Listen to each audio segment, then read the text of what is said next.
Don't forget to like the video, share your thoughts or story in the comments, and subscribe to stay updated with our latest stories. Now before I begin, tell me, where are you watching from? I'd love to know which cities and towns are joining me for this memory that stayed with me for years. It happened on a Sunday afternoon, one of those calm, golden days when the house feels unusually quiet. The sunlight stretched lazily through the curtains, and I could hear the distant hum of a lawnmower from somewhere down the street. I was sitting by the kitchen window, sorting through old photos when my son, Daniel, walked in. He's 30 now, taller than his father ever was, with that same thoughtful expression that makes you pause mid-sentence sometimes. But that day, something in his eyes felt heavier, like he was carrying a thought he didn't quite know how to say. He asked if we could talk for a minute. It wasn't unusual. He visits often, brings me groceries, helps around the house, but there was something different in his voice. Softer. Careful. I put the photos aside and gestured for him to sit. He didn't, though. Instead, he leaned against the counter, eyes tracing the window frame, hands tucked in his pockets. It was such a small, ordinary moment, yet it felt like the air around us had changed. "You know," he started, "there's something I've been meaning to tell you." My heart gave a small, uncertain flutter. It's strange how a few words can make you hold your breath without realizing it. I smiled, trying to sound casual. "Go on, sweetheart. What is it?" He hesitated. The silence stretched for a moment too long, filled only by the ticking of the clock and the sound of the breeze against the window. I could see he was struggling, not because he didn't trust me, but because whatever it was, it mattered deeply to him. Finally, he whispered something, quiet, almost trembling, and though his voice barely rose above a murmur, the weight of it struck me like a wave. For a moment, I didn't even know what to say. It wasn't bad. It wasn't shocking in a way that hurt. It was simply unexpected. The kind of truth that changes how you see someone, not because they've become different, but because you suddenly understand them better than before. I remember feeling my eyes sting with tears I didn't expect. I stood up and walked over to him, not to demand answers, not to react, but to simply be there. He looked up at me with such vulnerability that I realized how much courage it must have taken for him to speak. I placed my hand on his arm, feeling the warmth beneath his sleeve. "You don't ever have to hide who you are from me," I said quietly. "Not now. Not ever." He didn't say anything right away, just let out a breath, long and shaky, like he'd been holding it for years. Then he smiled, that small, boyish smile I used to see when he was little, when he'd run to me with scraped knees and wide eyes seeking comfort. Except this time, it wasn't about comfort. It was about understanding.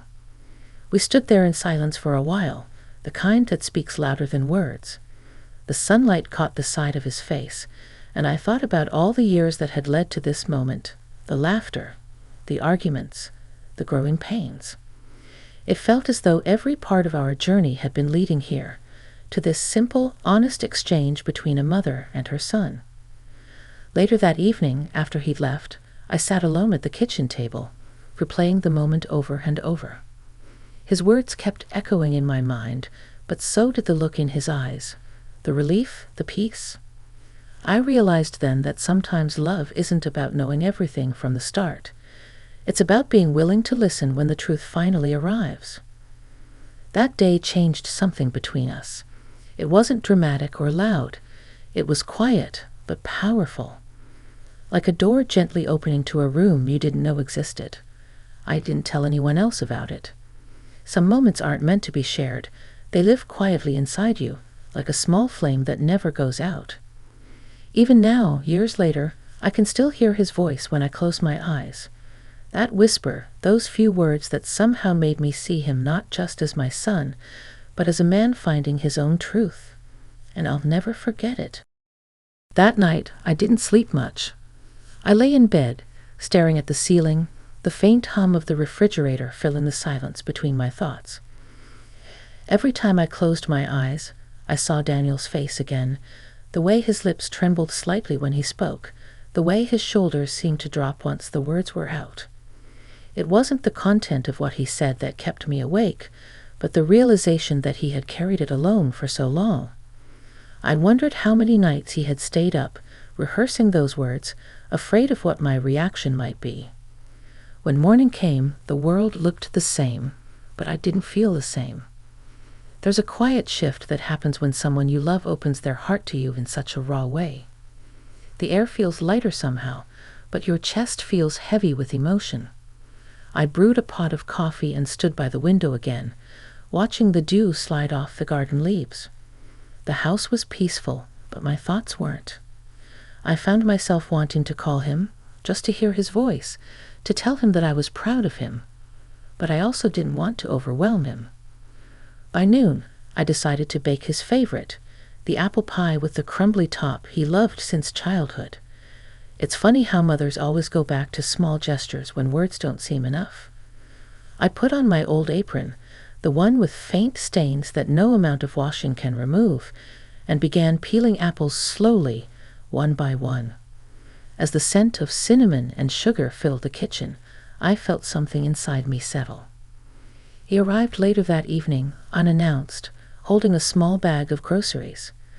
"I thought you might need some things," he said, his voice softer than usual. I smiled and pointed at the pie cooling on the counter. "And I thought you might need some sweetness." He chuckled, a sound that warmed the room immediately. For a few minutes, we talked about simple things. Work, his apartment, the weather. It felt like old times, except for the unspoken understanding that now hung between us. Every glance carried a quiet acknowledgement that something had changed, not in a bad way, but in a way that made us both tread gently, like we were learning each other all over again. After dinner, he helped me wash the dishes. I noticed his hands, slightly rougher than before, the way he stacked the plates carefully as if he was afraid to break something fragile. I wanted to tell him how proud I was, not just for what he said yesterday, but for who he had become, yet the words stayed lodged somewhere between my heart and my throat. Instead, I said, "You know, I've been thinking about what you told me." He paused, looking up at me with those same searching eyes. I continued, "I just want you to know that I love you. Not the version of you think I want, but the real you. Always have. Always will." He looked away for a second, swallowing hard, then nodded. "That means more than you know, Mom." When he left that night, he hugged me tighter than he had in years. There was something different in the way he held on. Not the quick, polite hug of a grown man visiting his mother, but the deep, wordless kind that said, "Thank you, I'm okay now." After he drove off, I sat by the window again, pie crumbs on a plate beside me, watching the streetlights flicker on one by one. I thought about how many years I'd spent worrying whether I'd done enough as a mother. And now, hearing his whisper still echoing in my mind, I realized something simple but profound. Sometimes, love doesn't show up in grand gestures or perfect advice. Sometimes it's just the quiet promise that no matter what truths are spoken or whispered, you'll still be there, listening. And in that stillness, I knew that our relationship had entered a new chapter, one built not just on care, but on trust. And trust, I realized, is the most fragile and most beautiful form of love there is. The following weeks passed gently, like the calm after a long, quiet storm. Daniel and I spoke more often than before, sometimes about ordinary things, other times about the kind of thoughts that usually stay tucked away in the corners of one's mind. It was as if that one whisper had opened a door neither of us knew how to knock on before. One afternoon, he called and asked if I wanted to join him for a walk by the lake. It was the same place I used to take him when he was little, where he'd feed ducks with tiny fists full of breadcrumbs and run ahead with a joy that seemed to have no limits. I said yes immediately. When I arrived, he was already there, sitting on the same old bench near the willow trees, hands in his jacket pockets, staring at the water.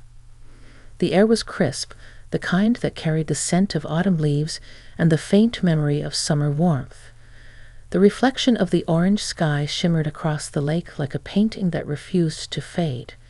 We walked for a while in silence. It wasn't uncomfortable. It was the kind of silence that felt like peace. "Do you remember how scared I was of the water?" he asked with a smile. I laughed softly. "You used to hold my hand so tight, I thought my fingers would fall off." He chuckled, shaking his head. "I think I just didn't like not knowing how deep it went." His words lingered. They weren't just about the lake anymore, and we both knew it. We sat back down on the bench, the wood cool beneath us. He looked out at the lake for a long time before speaking again. "Mom, that day, when I told you everything, I wasn't sure you'd still see me the same way." I turned to him, but he kept his eyes on the horizon. I could hear the faint quiver in his voice, the way the wind seemed to catch his words before they reached me. "Daniel," I said softly, "love doesn't disappear because the truth changes. If anything, it grows. You've always been my son. Nothing you could say would take that away." He finally turned to look at me, and there it was again, that fragile look of gratitude, of being seen. I could tell he'd been carrying that fear longer than he ever admitted. Maybe years, maybe his whole life. For a while, we just watched the ripples move across the surface of the water. Then quietly he said, "I wish Dad were here to hear it too." I felt something stir inside me, a pang of sadness mixed with understanding. His father had been gone for almost 10 years now, taken too soon by illness.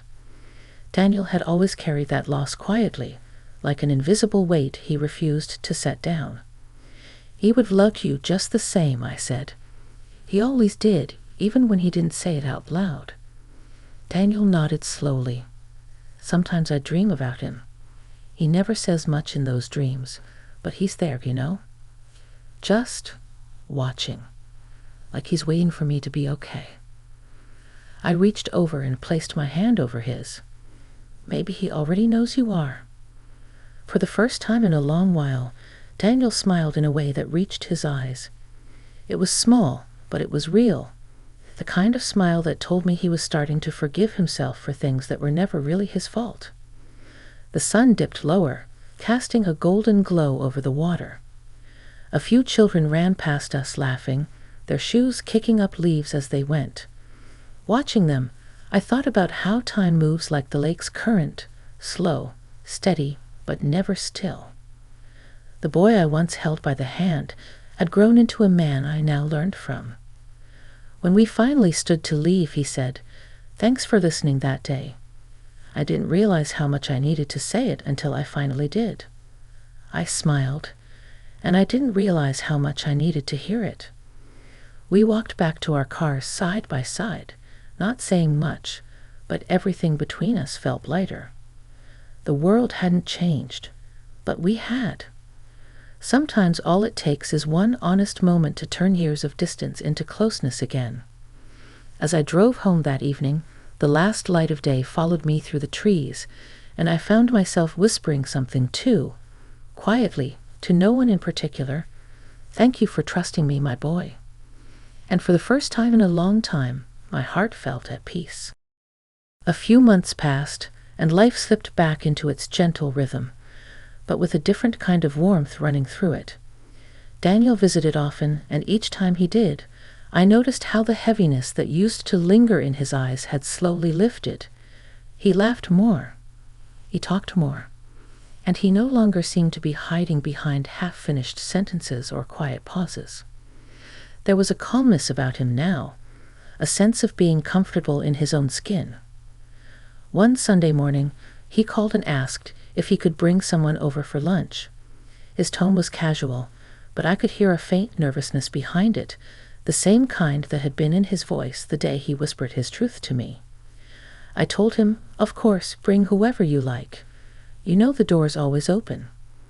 I spent the morning preparing his favorite meal, roasted chicken with herbs, mashed potatoes, and that same apple pie he loved since childhood. The kitchen was filled with the comforting scent of rosemary and butter, and for some reason I felt a mix of excitement and something close to pride.